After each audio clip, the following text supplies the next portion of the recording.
এবার খাস কলকাতায় বাংলাদেশি তকমা দিয়ে মারধর আক্রান্ত কলকাতা বিশ্ববিদ্যালয়ের কারমাইকেল হোস্টেলের আবাসিকরা। অভিযোগের তীরে শিয়ালদা চত্বরের হিন্দিভাষী দোকানদাররা, গ্রেফতার 2 ব্যবসায়ী।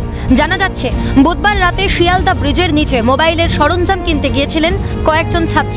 দর কষাকষিতে বাধে বচসা। বাংলাদেশি আখ্যা দেওয়ার পাশাপাশি অকথ্য ভাষায় গালিগালাজ, আগ্নেয়াস্ত্র সহ হকিস্টিক, ব্যাট, ধারালো অস্ত্র নিয়ে হামলার অভিযোগ হিন্দিভাষী দোকানদারের বিরুদ্ধে। প্রতিবাদ জানাতে গেলে কারমাইকেল হোস্টেলের অন্য ছাত্রদের উপর ফের মারধরের অভিযোগ অন্যান্য ব্যবসায়ীদের বিরুদ্ধে। ঘটনার পর নিরাপত্তাহীনতায় ভুগছেন কারমাইকেল হোস্টেলের আবাসিকরা।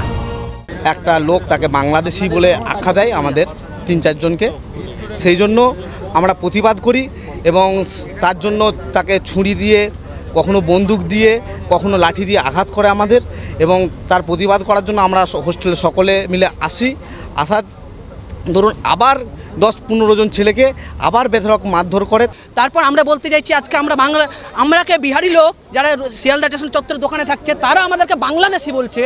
আজকে আমরা বাংলাদেশি ফেলে মারলো, আমার জামা ছিঁড়ে দিল, তারপরে আমার ফোনটা কেড়ে নিল। ফোনটা কেড়ে নিয়ে আমার কাছ থেকে ফোনটা লক খুলে আমি বললাম ফোনটা দাও, ফোনটা লক খুলে লক খুলিয়ে আমার মুখে চড় মারলো। চড় মেরে তারপরে ভিডিওটাকে ডিলিট করলো। ডিলিট করার পরে তারপরে আমাকে ছেড়ে দিল। আমরা ওখানে গেলাম, আমরা জাস্ট জিজ্ঞেস করার জন্য গেছিলাম যে এই বিষয়টা কেন হলো, একটা ছেলেকে একা পেয়ে অকথ্য ভাষায় গালিগালাজ কেন করলো, কোনো কথা নয়, একেবারে ডিরেক্ট গায়ে হাত দিতে লাগলো। এই পড়ুয়াদেরকে বেধড়ক মারধর করার অভিযোগ উঠেছে এই দোকানদারের যিনি ব্যবসায়ী রয়েছেন তার বিরুদ্ধে, এবং প্রচুর লোকজন নিয়ে এসে রীতিমতো অস্ত্র নিয়ে তাকে মারধর করা হচ্ছে, এমনটাও কিন্তু অভিযোগ করা হচ্ছে। ঘটনায় জখম প্রায় 15 জন। তাদের মধ্যে 5 থেকে 6 জনের অবস্থা গুরুতর হওয়ায় তাদের ভর্তি করা হয় মেডিকেল কলেজ ও হাসপাতালে। এরপর মুচিপাড়া থানায় লিখিত অভিযোগ দায়ের করেন পড়ুয়ারা। অভিযুক্তদের অবিলম্বে গ্রেফতারের দাবিতে থানার বাইরে বসে চলে বিক্ষোভ। খবর পেয়ে মুচিপাড়া থানায় যান বাংলা পক্ষের নেতা গর্গ চট্টোপাধ্যায়। প্রশ্ন উঠছে, কলকাতায় বসবাসকারী বাঙালিরাও বাংলাদেশি, তারা বাংলায় কথা বলবে না তো কোন ভাষায় কথা বলবে? আর হিন্দি ভাষীরা দিচ্ছেন বাংলাদেশি তকমা। ইন্ধন যোগাচ্ছে কে? আমি ওখানে দাঁড়িয়েছিলাম, মানে ওখানে ধরে 2-3 জন চাকু নিয়ে আর হকি খোলার বেডগুলো নেই, বেড দিয়ে মাথায় মেরেছে। আমাদের প্রায় 15-20 জন আহত হয়েছে। কারা মেরেছে? মেরেছে ওই দোকানদারের মালিকরাই। আচ্ছা, কজন তারা? তারা ছিল 4-5 জন। হকি স্টিক ছিল, ছুরি ছিল, বন্দুক ছিল।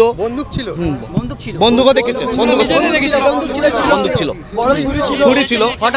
আমাদেরকে বাংলাদেশি বলা হচ্ছে। কেন বাংলাদেশি বলা হলো? বাংলায় বলছি বলে কথা বলছি বলে বাংলাদেশি বলা হচ্ছে।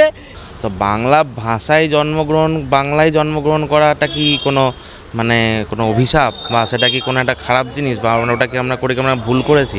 যারা বাঙালি ছেলেদের, বাঙালি ছাত্রদের বাংলাদেশি বলে বাংলার মাটিতে নৃশংসভাবে রাস্তায় ফেলে পেটাবে, ঠিক আছে, রক্তাক্ত করবে, এবং 12 জন মতো মেডিকেল কলেজে ভর্তি আছে এই মুহূর্তে, এটা কি করে ঘটতে পারে? ঘটনার তদন্তে নেমে ইমতিয়াজ আলী, দীপক কুমার সাউকে ইতিমধ্যেই গ্রেফতার করেছে মুচিপাড়া থানার পুলিশ। নারকেলডাঙ্গার বাসিন্দা কৃষ্ণ কুমারের খোঁজে চলছে তল্লাশি। বিষয়টি জানাজানি হতেই ব্যবসায়ী সমিতির বিরুদ্ধে ক্ষোভ উগরে দিয়েছেন অন্যান্য ব্যবসায়ীরাও। নিয়ম বহির্ভূতভাবে রাত 10টার পর দোকান খোলা রাখা হলো কেন? প্রশ্ন তুলে ব্যবসায়ী সমিতির নজরদারির অভাবকেই মূলত দায়ী করেছে ব্যবসায়ীদের একাংশ। রাত্রি 11টার সময় দোকান কেন খোলা থাকবে? মার্কেট একটা, তো মার্কেটের নিয়ম থাকবে 9টা 10টা, সব মার্কেটের নিয়ম থাকে 9টা 10টা, এই মার্কেটে কোনো নিয়ম নেই। কাস্টমাররা বাংলায় কথা বললে তাকে বাংলাদেশি বলা উচিত? না, কেন বলবো? আসছে বাইরের থেকে, আসছে বিহার হোক, যেখান থেকে আসছে দোকান চালাচ্ছে, কিন্তু এটা বাংলা বলাতে বাংলাদেশি বলা এটা অন্যায় কাজ, এটা অন্যায় করেছে। পুলিশ ঘটনার তদন্ত ইতিমধ্যেই শুরু করেছে। বিভিন্ন সিসিটিভি ফুটেজ তারা খতিয়ে দেখছেন, এবং তারপর থেকেই আজকে সকাল থেকে আমরা দেখতে পাচ্ছি শাটার নামানো রয়েছে। যিনি দোকানদার তিনি কিন্তু আর দোকানে আসেননি, বা তার ফোনেও তার সঙ্গে যোগাযোগ করা যাচ্ছে না। ফলে এই পরিস্থিতি তৈরি হলো এই রাজ্যের কলকাতা শহরেও। স্বাভাবিকভাবেই প্রশ্ন উঠছে, কলকাতাতেও বাঙালিদের নিরাপত্তা কোথায়? ক্যামেরায় গোপাল সেনের সঙ্গে মফিজুল ইসলাম, শান্তনু আচার্য ও অভিরূপা সাহার রিপোর্ট, ক্যালকাটা নিউজ।